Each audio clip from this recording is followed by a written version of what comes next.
यहाँ पर हमें एक सीरीज LCR सर्किट दिख रहा है जो कि एक ऑल्टरनेटिंग वोल्टेज सोर्स के साथ जुड़ा हुआ है। अब ये alternating voltage source oscillating nature का वोल्टेज प्रोड्यूस करता है। यहाँ पर किसी भी एक इंस्टेंट में अगर हम इंस्टेंटेनियस वोल्टेज को रिप्रेजेंट करना चाहें तो हम कहेंगे that is equal to peak voltage. That mean यहाँ का जो एम्पलीट्यूड है इस ऑसिलेशन का, ये जो वैल्यू है that is peak voltage, highest voltage.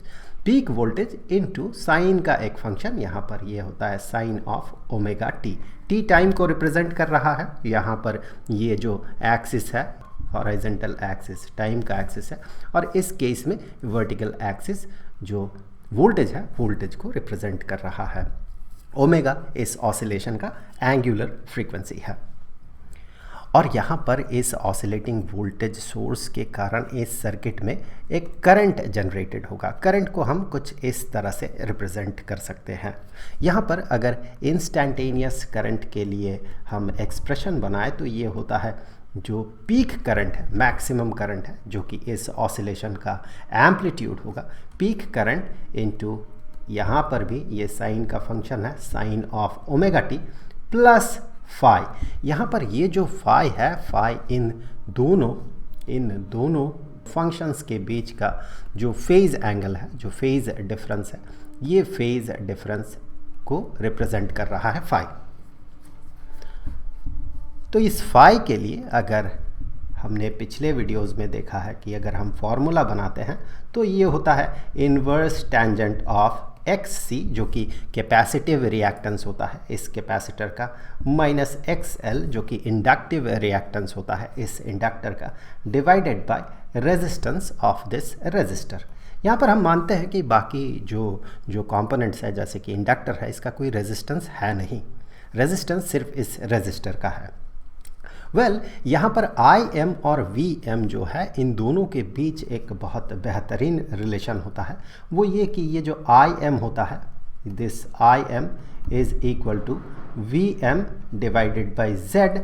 Z को इस सर्किट का इम्पिडेंस कहा जाता है, और Z के लिए अगर हम फॉर्मूला बनाते हैं इम्पिडेंस के लिए, so that impedance that is equal to square root of R square plus XC minus XL का होल स्क्वायर। तो ये इन सब चीज़ों के बारे में हम लोगों ने पिछले वीडियोस में बात किया, जहाँ पर हमने ऑल्टरनेटिंग वोल्टेज सोर्स को LCR सर्किट के साथ जोड़कर फेज़र डायग्राम से ये पता किया कि ये जो करंट और वोल्टेज के बीच रिलेशन क्या है, इम्पीडेंस का वैल्यू कितना होता है, और साथ ही साथ हमने एनालिटिकल मेथड से भी इसे पता किया है। तो उन वीडियोज़ का लिंक आपको नीचे डिस्क्रिप्शन बॉक्स में मिल जाएगा। फिलहाल आज के इस वीडियो में जो हम लोग करने वाले हैं वो ये कि यहाँ पर जो करंट जनरेटेड हो रहा है, जो सर्किट में करंट फ्लो कर रहा है, उसके कारण वो करंट अगर इस रेजिस्टर से पास करेगा तो ऑब्वियसली ये एनर्जी डिसिपेट करेगा। तो इस तरह के सर्किट में पावर डिसिपेशन कितना होता है, आज के इस वीडियो में हम लोग यही पता करने वाले हैं। तो जैसे कि हमें पता है कि इंस्टैन्टेनियस पावर जो होता है एक सर्किट में generated instantaneous power, that instantaneous power is equal to instantaneous current into instantaneous voltage. मतलब जिस पॉइंट ऑफ टाइम में हम पावर डिसिपेशन पता कर रहे हैं उस पॉइंट ऑफ टाइम में उस सर्किट में करंट कितना है और उस पॉइंट ऑफ टाइम में यहाँ पर वोल्टेज कितना है, वोल्टेज सोर्स का जो AC वोल्टेज सोर्स है उसका वोल्टेज कितना है। तो यहाँ से हम I के लिए लिख सकते हैं IM sine of omega T plus phi, और यहाँ पर V के लिए हम लिख सकते हैं VM into sine of omega T. तो यहाँ पर IM और VM को अगर हम एक साथ रखते हैं सो IM इंटू VM, और यहाँ पर मल्टीप्लाई हम करेंगे sine of omega T plus phi into sine of omega t. हम क्या करते हैं यहाँ पर 2 मल्टीप्लाई कर देते हैं और यहाँ 2 डिवाइड कर देते हैं, क्योंकि 2 of sine of A into sine of B इसके लिए एक बहुत अच्छा फॉर्मूला होता है, twice of sine of A into sine of B that is equal to cosine of A minus B minus cosine of A plus B। तो वो formula हम यहाँ पर अप्लाई कर सकते हैं। सो यहाँ पर हम कहेंगे I M V M divided by 2, और यहाँ पर cosine of A minus B, A यहाँ ये एंगल है और बी ये वाला एंगल है। So cosine of A minus B, that mean ये फाई बन जाएगा, ओमेगा टी कैंसिल हो जाएगा, minus cosine of A plus B. So cosine of omega T plus omega T twice of omega T, और ये plus phi. तो ये तो इंस्टैंटेनियस पावर डिसिपेशन जो है इस सर्किट का वो हमने पता किया। अब यहाँ से हम क्या करते हैं, एवरेज पावर डिसिपेशन जो होगा एक पूरे साइकिल में, एक पूरे ऑसिलेशन में, यहाँ पर ये वोल्टेज का एक कंप्लीट ऑसिलेशन में जो पावर डिसिपेशन होगा वो पता करते हैं। मतलब average power dissipation in one cycle, that average power dissipation can be written as IMVM divided by 2। और यहाँ पर देखें, अगर इस टर्म का हम एवरेज पता करते हैं तो कोसाइन ऑफ फाई मतलब एक कांस्टेंट वैल्यू, इस ग्राफ में फाई का एक रेस्पेक्टिव वैल्यू होगा इस सर्किट के लिए, तो कोसाइन ऑफ फाई एक कांस्टेंट वैल्यू होगा, ये टाइम के साथ वेरी नहीं करेगा।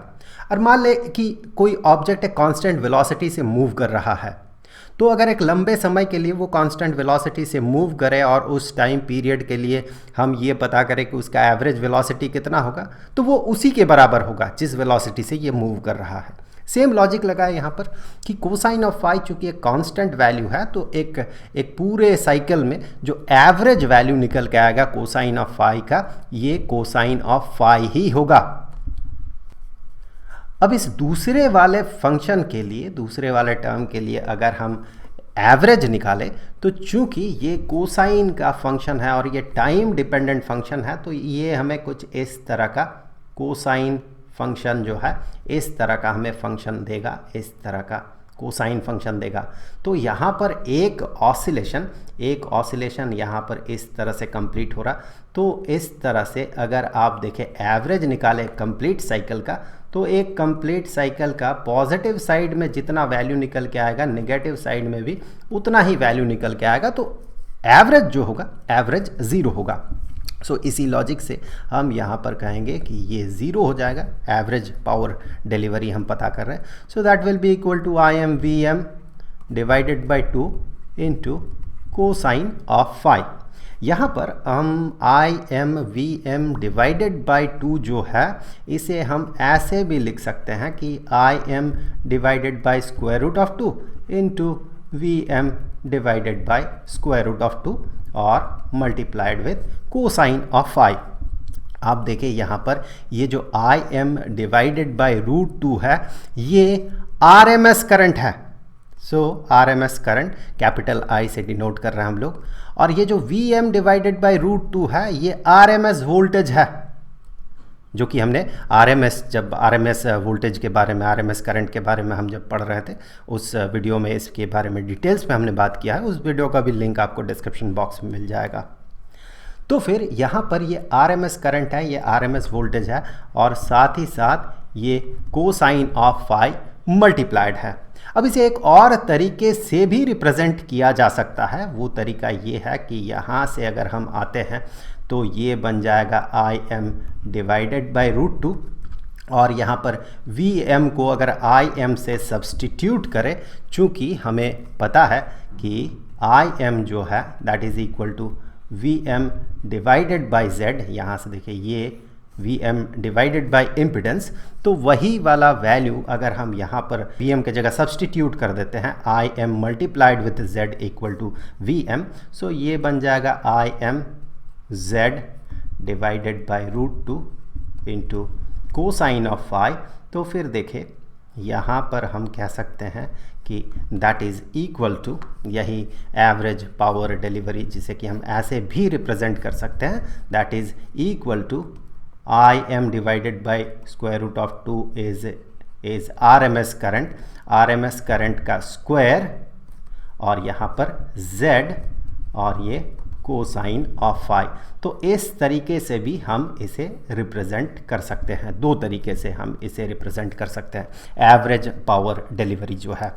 दैट मीन एक LCR सर्किट में, LCR सीरीज सर्किट में जो एवरेज पावर डिलीवरी है वो RMS करंट पे डिपेंड करता है, इम्पिडेंस पे डिपेंड करता है, और साथ ही साथ यहाँ पर एक और फैक्टर है कोसाइन ऑफ फाई।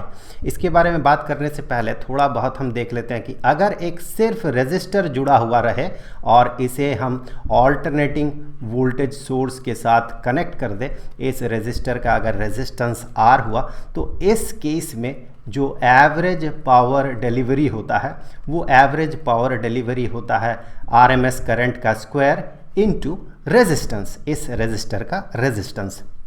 यहाँ पर देखें रेजिस्टेंस की जगह इम्पीडेंस अपीयर कर रहा है, क्योंकि इस पूरे सर्किट में एक लोड जुड़ा हुआ है, एक कैपेसिटर जुड़ा हुआ है, तो इस सेंस में रेजिस्टर के रेजिस्टेंस को यहाँ पर सब्सटीट्यूट कर रहा इम्पीडेंस। लेकिन यहाँ पर एक और फैक्टर कोसाइन ऑफ फाई यहाँ पर एक्स्ट्रा फैक्टर अपीयर कर रहा है। इस फैक्टर को पावर फैक्टर कहा जाता है। Cosine of phi is power factor. अब देखिए यहाँ पर ये जो है ये एवरेज पावर डिलीवरी का जो फॉर्मूला है, इस फॉर्मूला से हम अलग अलग सिनेरियो में पावर डिलीवरी एक सर्किट का क्या होगा, ये हम एवरेज पावर डिलीवरी क्या होगा ये हम पता करेंगे। जैसे कि एक ये तो सिंपल LCR सर्किट जो है उसके केस में हम ये फार्मूला हमें मिल रहा है, लेकिन अगर हम सिचुएशन को, सिनेरियो को थोड़ा मॉडिफाई करें और एक केस कंसीडर करते हैं, केस 1, इस केस में हम कंसीडर करते हैं कि ये जो सर्किट है ये कम्प्लीटली रेजिस्टिव सर्किट है, रेजिस्टिव सर्किट, जैसे कि ये रेजिस्टिव सर्किट है, हमें पता है average power delivery is equal to I²R होता है। लेकिन इस फार्मूला से आगे बढ़ते हुए अगर हम देखें कि प्योरली रेजिस्टिव सर्किट के लिए एवरेज पावर डिलीवरी, ये फार्मूला क्या बता रहा है, किस में रिड्यूस हो रहा, क्या ये फार्मूला इस फार्मूले में रिड्यूस हो रहा कि नहीं, चलिए यही हम देखेंगे। जब ये प्योरली रेजिस्टिव सर्किट है, मतलब इसमें इंडक्टर और कैपेसिटर है नहीं, मतलब हम कहेंगे कि इंडक्टिव रिएक्टेंस और कैपेसिटिव रिएक्टेंस, ये कैपेसिटिव रिएक्टेंस और इंडक्टिव रिएक्टेंस दोनों ज़ीरो के बराबर है। जब दोनों ज़ीरो के बराबर है तो हम कह सकते हैं कि ये जो फाई है that phi is also zero. क्यों? क्योंकि हमने देखा है कि phi is equal to inverse tangent of XC minus XL divided by R। ये दोनों टर्म अगर ज़ीरो हो जाएगा तो पूरा का पूरा ये एक्सप्रेशन ज़ीरो हो जाएगा, और inverse tangent of zero is equal to zero. 0 degree में टेंजेंट वैल्यू ज़ीरो होता है, tangent of 0 degree is equal to zero, that is why inverse tangent of zero is equal to zero as angle that is zero, मतलब 0 radian. सो ये phi zero हो गया। Phi zero होने का मतलब ये बन रहा है कि कोसाइन ऑफ फाई जो है, cosine of phi that is equal to 1, मतलब ये पावर फैक्टर इस केस में 1 हो जाएगा। और साथ ही साथ अगर हम इम्पिडेंस वाला फॉर्मूला देखते हैं तो impedance is equal to square root of R² plus XC minus XL whole square. तो इस केस में प्योरली रेजिस्टिव सर्किट में जो है ये दोनों चूंकि बराबर है तो ये टर्म 0 के बराबर हो जाएगा, तो square root of R² is equal to R, तो Z को हम R से सब्सटीट्यूट कर सकते हैं। तो Z को अगर हम R से सब्सटीट्यूट करें तो यहाँ पर जो पावर डिलीवरी होगा, एवरेज पावर जो होगा, that average power is equal to I² RMS current का स्क्वायर और Z के जगह पे R, और कोसाइन ऑफ फाई का वैल्यू निकल के आएगा 1। तो यहाँ पर जो फॉर्मूला है देखिए, फॉर्मूला इसके साथ मैच कर रहा है। तो प्योरली रेजिस्टिव सर्किट में इतना एवरेज पावर डिलीवरी होता है। अब एक दूसरा केस कंसीडर करते हैं। इस दूसरे केस में ये प्योरली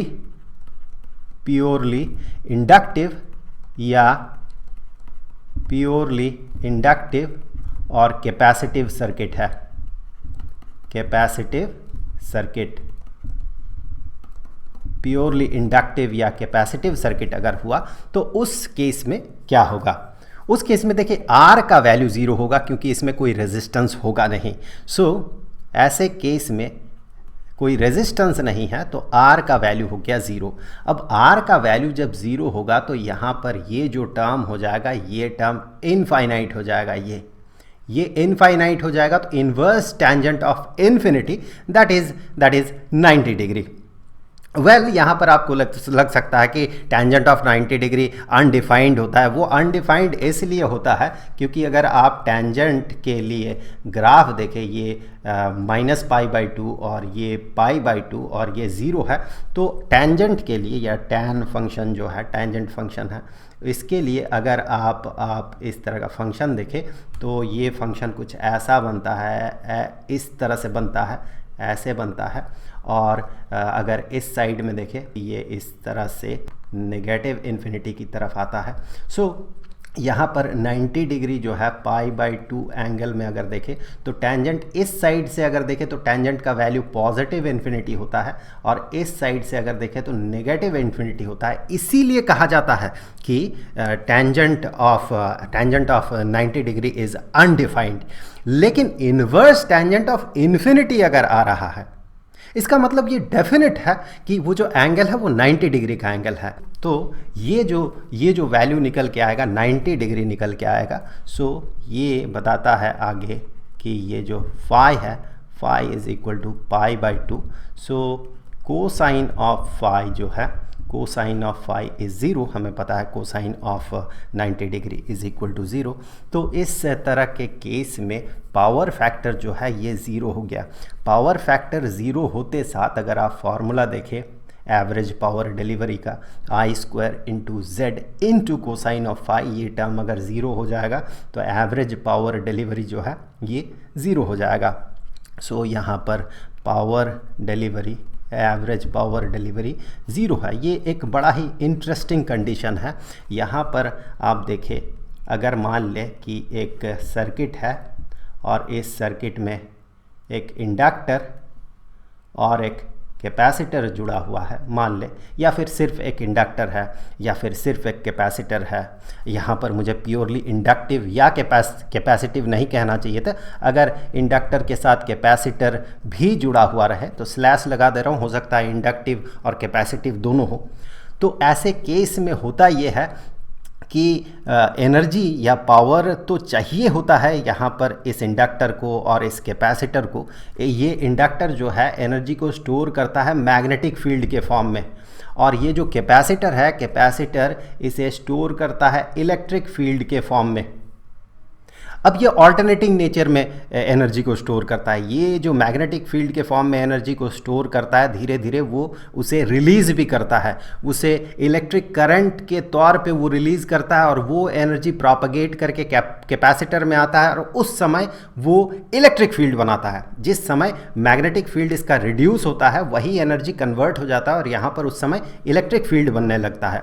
फिर इलेक्ट्रिक फील्ड बनना मैक्सिमम होता है, उसके बाद ये इलेक्ट्रिक फील्ड जो एनर्जी स्टोर किए रखा है वो उसे रिटर्न करता है इसे, और ये फिर मैग्नेटिक फील्ड बनाने लगता है। इस तरह का ऑसिलेशन होता है। तो ऐसे में एनर्जी डिसिपेशन नहीं होता है। अभी तक हमने जो पढ़ा है, अभी तक जो हम लोगों ने पढ़ा है उसके हिसाब से किसी भी तरह का एनर्जी डिसिपेशन नहीं होगा। लेकिन आगे के चैप्टर में, अगले चैप्टर में जब हम इलेक्ट्रोमैग्नेटिक रेडिएशन पढ़ेंगे उस समय हम देखेंगे कि ऐसे सिचुएशन में जब एक कैपेसिटर में जो चार्ज है वो वेरी करता है, मतलब अंदर के इलेक्ट्रिक फील्ड जब वेरी करता है, तो इस समय ये varying electric field magnetic field बनाता है जो कि वेरिंग नेचर का होता है। उसके कारण फ्लक्स वेरी करने के कारण वो फिर इलेक्ट्रिक फील्ड क्रिएट करता है, जिसके कारण इलेक्ट्रोमैग्नेटिक वेव ये रेडिएट करता है और इसका एनर्जी लूज होता है। लेकिन अब तक का जो हमारा नॉलेज है उस हिसाब से हम कहेंगे, अगर इस थ्योरी को हम यहाँ से हटा देते हैं तो फिर हम कहेंगे इसमें कोई पावर डिलीवरी नहीं होता है, पावर डिसिपेशन नहीं होता, किसी और तरीके से पावर डिसिपेशन नहीं होता। जैसे कि रेजिस्टर से पावर डिसिपेशन होता है, इस तरीके से कोई पावर डिसिपेशन नहीं होता है। ये तो प्योरली इंडक्टिव वाला केस था, या कैपेसिटिव या फिर इंडक्टिव और कैपेसिटिव वाला सिचुएशन था। अब तीसरा सिचुएशन LCR सर्किट जब रेजोनेंस में होगा, LCR ये जब रेजोनेंस में होगा।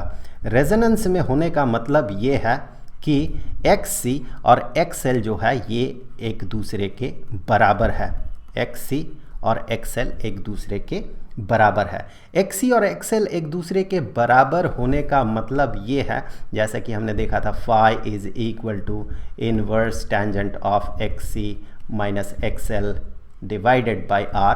तो ये टर्म ज़ीरो हो जाएगा अगर ये दोनों बराबर हुआ। तो ये टर्म ज़ीरो होने का मतलब है कि पूरा का पूरा एक्सप्रेशन ज़ीरो हो गया और inverse tangent of zero is equal to zero. तो ये बता रहा है ये जो फाई है, ये फाई इसका वैल्यू ज़ीरो है। तो यहाँ से हम कह सकते हैं कोसाइन ऑफ फाई जो है इसका वैल्यू 1 है। तो कोसाइन ऑफ फाई का वैल्यू 1 है और साथ ही साथ अगर इस केस में इम्पिडेंस आप देखें, so that impedance is equal to square root of R square plus XC minus XL का होल स्क्वायर। ये टर्म भी ज़ीरो हो गया तो Z जो है इम्पिडेंस जो है ये R के बराबर हो जाएगा। तो ऐसे सिनेरियो में जो एवरेज पावर डिलीवरी है, दैट एवरेज पावर डिलीवरी, जैसे कि हमें पता है इसका जो फॉर्मूला होता है ये होता है I square Z cosine of phi. यहाँ पर कोसाइन ऑफ फाई का वैल्यू 1 है और z जो कि r के बराबर हो जाएगा। तो यहाँ पर भी ये जो है ये आई स्क्वायर r बन जाएगा। तो इस केस में भी पावर डिलीवरी जो है, पावर डिलीवरी वैसे केसेस के बराबर हो जाएगा जहाँ पर सिर्फ एक रेजिस्टर रहे। यहाँ पर अगर हम एक रेजिस्टर जोड़ दें और ये LCR सर्किट हो गया, ये LCR सर्किट मान लेते हैं रेजोनेंस में है, तो इस केस में क्या होगा कि ये जितना मैग्नेटिक फील्ड स्टोर करेगा एक हाफ साइकिल में, अगले हाफ साइकिल में ये उसी एनर्जी को ये स्टोर कर लेगा इलेक्ट्रिक फील्ड के फॉर्म में, फिर ये वही एनर्जी रिटर्न करेगा। लेकिन वो जो इलेक्ट्रिक करंट यहाँ से फ्लो कर रहा है एक बार इस डायरेक्शन में फिर अपोजिट डायरेक्शन में, उसके कारण ये जो रेजिस्टर है, ये तो LCR सर्किट की बात कर रहे थे ना हम लोग, मतलब यहाँ पर एक R भी होगा, रेजिस्टेंस भी होगा, ये रेजोनेंस में है लेकिन इसमें एक रेजिस्टेंस है। उस रेजिस्टेंस के कारण यहाँ से एनर्जी डिसिपेशन होगा, जिसके कारण एवरेज पावर डिलीवरी का हमें इस तरह का फॉर्मूला दिख रहा। ऐसा फॉर्मूला दिख रहा मानो कि यहाँ पर ये जो सर्किट है, इस सर्किट में सिर्फ और सिर्फ एक रेजिस्टर जुड़ा हुआ है। तो मुझे उम्मीद है कि वीडियो आपके लिए हेल्पफुल रहा होगा। अगले वीडियो में हम लोग LC ऑसिलेशन के बारे में बात करेंगे। उस वीडियो का लिंक आपको यहाँ पर स्क्रीन पर मिल जाएगा। स्टैंडर्ड 12th के लिए ऑल्टरनेटिंग करंट के पूरे चैप्टर जो है उसका जो प्लेलिस्ट है उसका लिंक आपको नीचे डिस्क्रिप्शन बॉक्स में मिल जाएगा। तो मिलते हैं अगले वीडियो में, तब तक के लिए खुश रहें। Good bye.